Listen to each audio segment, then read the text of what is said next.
Hey, how's it going, everybody? I'm Zach Faber, and welcome to Press X to Crit. And today, we're doing something a little bit different than we've done in the past. Due to everything going on in the world right now, we haven't been doing very many videos because usually we like to make, Let's Plays and stuff like that where there's two of us in a room together hanging out and making videos, and that's just not been something that we've been able to do very much of in the last year or so. So I've decided to start doing a little bit different videos.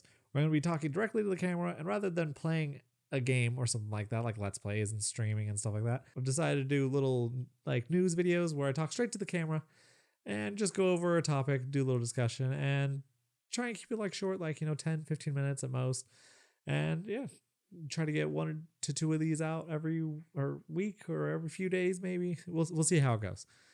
But yeah, we're gonna start this one off with the weird stuff that's been going on with Sony and like how they've kind of been letting everybody down in like the last month or so. So let's get into it.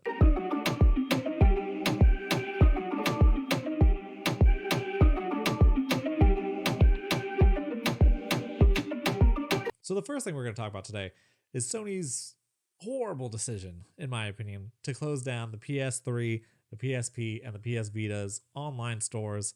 So you will no longer be able to buy any games on any of those platforms that are digital. I mean, you can still buy physical discs and stuff like that for them, or like cartridges for the Vita, but you won't be able to buy anything on the storefronts after July 2nd for the PSP and PS3, I think, and August 27th for the PS Vita. So this came out a little over a month ago, I would say, maybe 3 weeks to a month, in an article from The Gamer, where it was just a rumor at that point, but like it made a lot of news because people were worried that Sony was actually going to do something this crazy. I mean, it might make business sense, but I think but a company like Sony could probably keep these servers open for a considerable amount of time longer. So this has been a hot topic over the past month because Sony's not really doing anything to preserve any of these games. And after this closure, I think about 138 games are just going to be gone forever because they're digital only, so there's no physical versions of this. So unless you already own it, you won't be able to buy these games anywhere in the world at all. They're gone.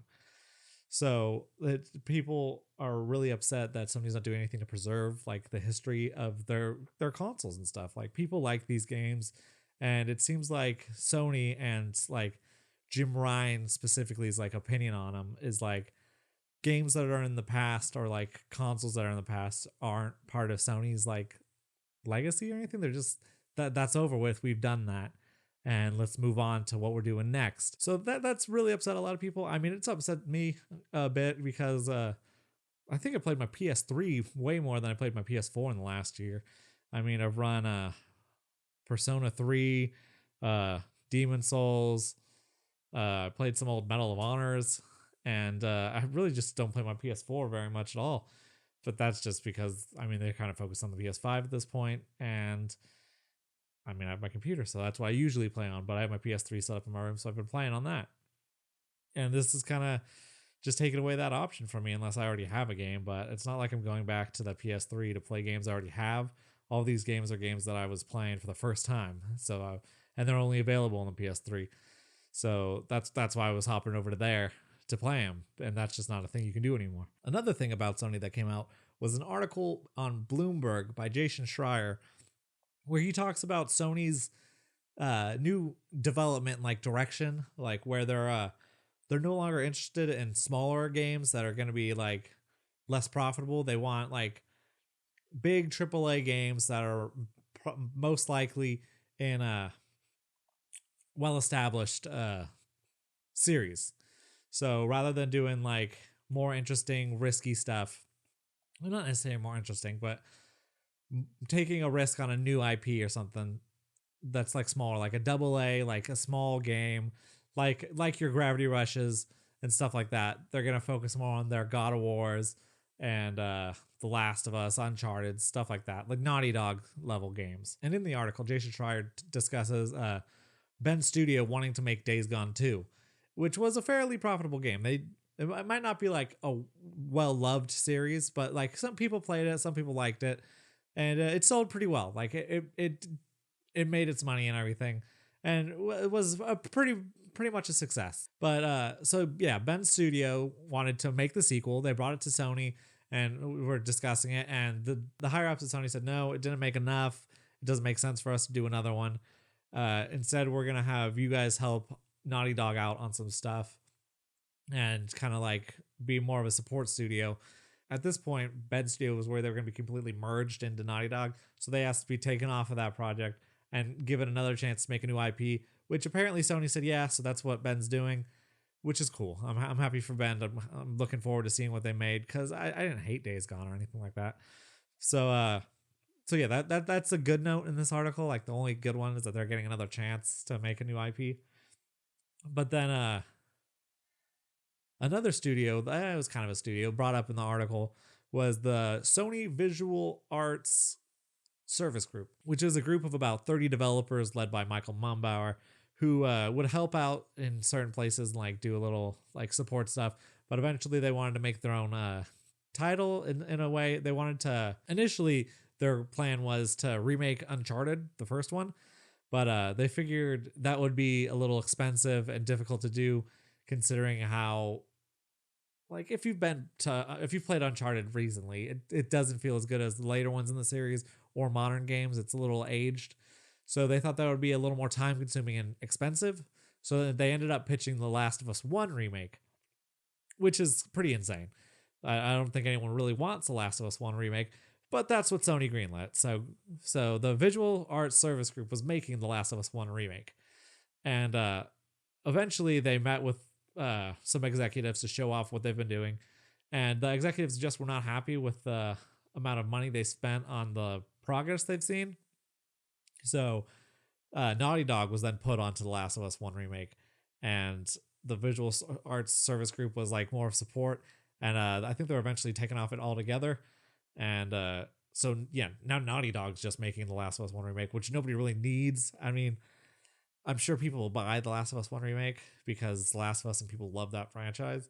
But there's loads of other games that people were not looking forward to, but would prefer to see given a remake or something like that. Like me personally, I'd love to see a remake of the Sly Cooper franchise, or rather than a remake, because I think those games still kind of hold up, just like a new game in the franchise, because it's been a while. I think it was I think they completely skipped the PS4. I think we got one on PS3. We got like the trilogy set on there, but I'd like to see a return to that. You know, you got like your classics that everyone always brings up, like Soul Reaver and stuff like that. But yeah, there's just loads of games that I think most people would rather see before Last of Us remake, but we're getting that anyway. So it's just another weird decision on Sony's part. You had this group of people that were trying to make something. You decided it didn't make sense for them to be making it, so you put Naughty Dog on it for some reason to make a game that nobody really wants. Ben's studio wanted to make a game that people would probably buy. I mean, it wouldn't sell tons, but people would like it because Days Gone was pretty good. Luckily, they're able to make a new one. But that brings me to my next point.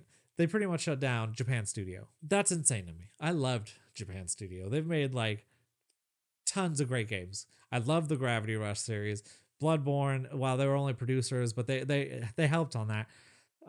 That's one of the best games on the PS4, hands down. They worked on Shadow of the Colossus, Parappa the Rapper, just loads of classic games that everyone knows were made by Japan Studio. And then Sony just decided to restructure. As soon as they started to restructure, you saw like the director of the studio go, art directors, lead designers, just loads of people start leaving. And then loads of people just started leaving Japan Studio, which looked bad because, I mean, I love that studio and I was sad to see most of them leave. They formed a new studio named Boca Studio, which I'm really excited. They're making a horror game. Looking forward to that. So Sony announced that Japan Studio is pretty much going to be restructured completely around Team Asobi. So it was basically being absorbed into it, which is a shame. I mean, Team Asobi's cool. They make good stuff, but I just don't see any reason for Sony to stop focusing on Japan. I just don't know what Sony's like actual plan is here. I mean, if this was like, I mean, business is business. I mean, you're going to do things that people don't like, but the rate at which they're doing things that people don't like it just seems insane. Like, where's your good news, Sony? I mean, they must have some. Like, we're probably going to see something. They must have a showcase coming up or something that's going to excite people. Because since the PlayStation 5's launch, the only like big good news we've gotten was the PSVR 2, which isn't coming out till next year. So in the last month alone, we got Japan studio being restructured. All the stores are closing. Sony's no longer interested in smaller games.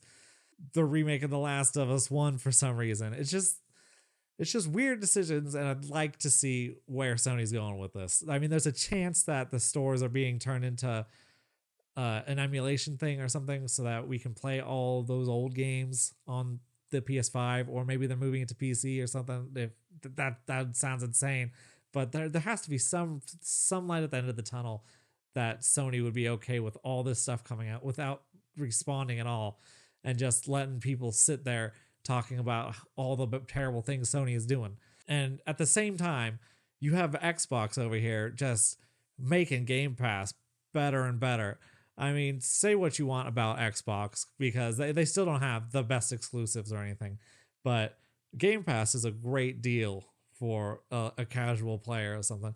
You spend like $300 on Series S and Game Pass, and you have like hundreds of games you could play right away. So I don't know if Sony is gonna try and like combat that by doing something with PlayStation Now, or add like PS3 games, or they gotta do something with all of these games that they're getting rid of, because Xbox is adding games and Sony's just getting rid of them. So like I said, I'm really interested on what Sony has planned, because right now it's not looking great, and I'd like to think that all this bad stuff is going to be followed by something good. Like, I just can't imagine there's not a reason why they're doing all this. If they're doing all this just to cut costs and like lower the server cost for the PS3 and Vita, I just can't see that being something that a entertainment company would do for no reason. Because we all saw what happened to the Xbox One when people got upset with the things they were doing. And there's no way this is going to be the PS, or there's no way something of that level is going to happen to Sony, because Sony is so huge and like they have such a market share for consoles. But it might drive more people to getting an Xbox in addition to their PS5, which could affect the future, like the PS6 or something. Maybe more people are embedded into the Game Pass like ecosystem, and that's just wouldn't be good for Sony. I mean, right now it seems like we got the Sony from the PS3 era, where they were just doing weird stuff because they thought they were in like charge and had so much power and couldn't fail, that they just were doing stuff that nobody liked, and it feels like we're back to that. So I hope we get back to the PS4 era, which just ended, and I hope they do it soon. So yeah, that's just me ranting and raving for a couple minutes, a little bit more than I was hoping. Maybe might be able to cut this down to the 15. And yeah, let me know what you think. Let's talk about it.